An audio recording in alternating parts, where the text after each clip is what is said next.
एक ऋषि का ऐसा भयानक श्राप जिसने हनुमान जी की माता को स्वर्ग से उठाकर एक पल में बंदरियां बनाकर धरती पर फेंक दिया। कहानी शुरू होती है स्वर्ग की अप्सरा पुंजिक स्थला से। उस समय पृथ्वी पर महान ऋषि दुर्वासा कठोर तपस्या कर रहे थे। देवताओं के राजा इंद्र को डर लगने लगा कि कहीं ऋषि अपनी तपस्या की ताकत से इंद्रदेव से भी ज्यादा शक्तिशाली न बन जाएं और इंद्रलोक पर राज्य न कर लें। अपनी कुर्सी बचाने के लिए देवताओं के राजा इंद्र ने पुंजिक स्थला को आदेश दिया कि पृथ्वी पर जाओ और दुर्वासा ऋषि का ध्यान भटका दो।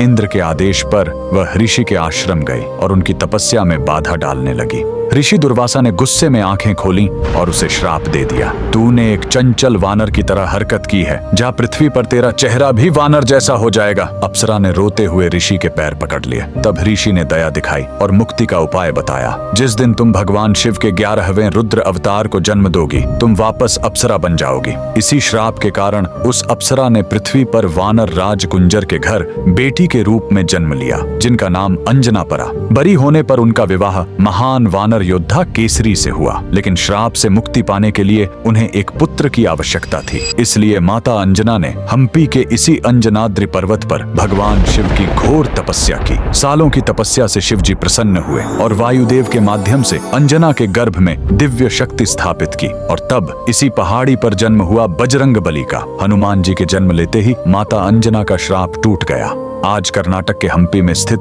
यह अंजनाद्रि पर्वत इस पूरी घटना के गवाह है। 575 सीढ़ियां चढ़कर आज भी भक्त उस पवित्र जन्म स्थान के दर्शन करने आते हैं। पवन पुत्र हनुमान के लिए कमेंट्स में जय बजरंगबली जरूर लिखें।